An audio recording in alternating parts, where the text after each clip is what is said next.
अस्सलाम वालेकुम दोस्तों, मेरा नाम है परवेज़ और आप देख रहे हैं राज गल्फ न्यूज़। दोस्तों, आज की वीडियो में हम कुवैत की दो बड़ी और अहम खबरें जो हैं वो आप दोस्तों के साथ शेयर करने वाले हैं। तो अगर आप कुवैत के अंदर रहते हैं और कुवैत के हालात से बाखबर रहना चाहते हैं तो इस वीडियो को आप शुरू से लेकर आखिर तक ज़रूर देखें। दोस्तों, वीडियो पसंद आए तो लाइक और शेयर ज़रूर करें। दोस्तों, आज की पहली खबर ये है कि कुवैत के अंदर एक और फैसला लागू किया गया है। ये फैसला वीज़ा 22 डिपेंडेंट वीज़ा यानी कि जो लोग अपने माँ बाप को डिपेंडेंट वीज़ा पर बुलाते हैं उन लोगों के लिए। चलिए मैं पूरी अपडेट पढ़ के सुनाता हूँ, उसके बाद फिर आगे बात करते हैं।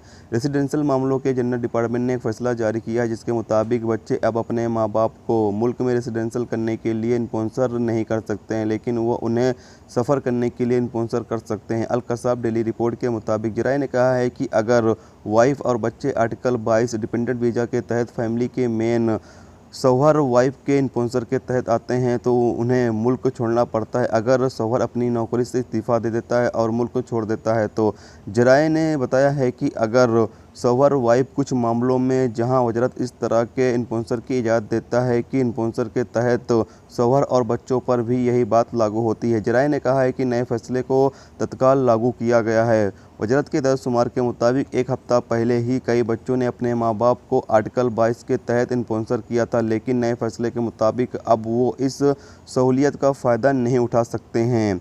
यानी कि अब आर्टिकल 22 के तहत डिपेंडेंट वीज़ा जो है वो कोई बच्चे भी अपने माँ बाप को स्पॉन्सर नहीं कर सकते हैं। ये एक फ़ैसला जो है वो तत्काल ही लागू कर दिया गया है और अब कोई भी कुवैत में रहने वाला कोई भी बच्चे लोग जो हैं वो अपने माँ बाप को जो है स्पॉन्सर नहीं कर सकते हैं।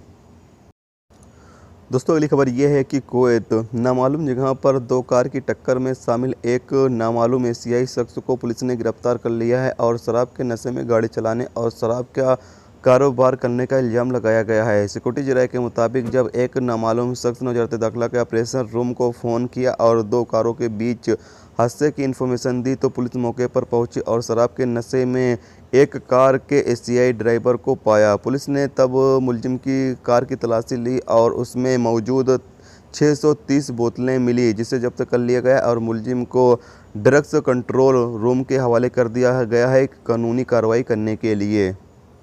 तो दोस्तों, ये थी कुवैत की दो बड़ी और अहम खबरें जो आप दोस्तों के साथ शेयर की गई। तो उम्मीद करता हूँ दोस्तों ये वीडियो आपको पसंद आई होगी। पसंद आई है तो प्लीज़ वीडियो को लाइक करना, चैनल पर नए हो तो चैनल को सब्सक्राइब करके साथ में बेल के आइकन को जरूर प्रेस कर देना, जिससे जब भी मैं कोई न्यू वीडियो डालूँ उसका नोटिफिकेशन आप दोस्तों को मिलता रहे। चलिए दोस्तों, मिलते हैं नेक्स्ट वीडियो में नेक्स्ट टॉपिक के साथ। जब तक रखिए अपना ख्याल रखिए। खुदा हाफिज़।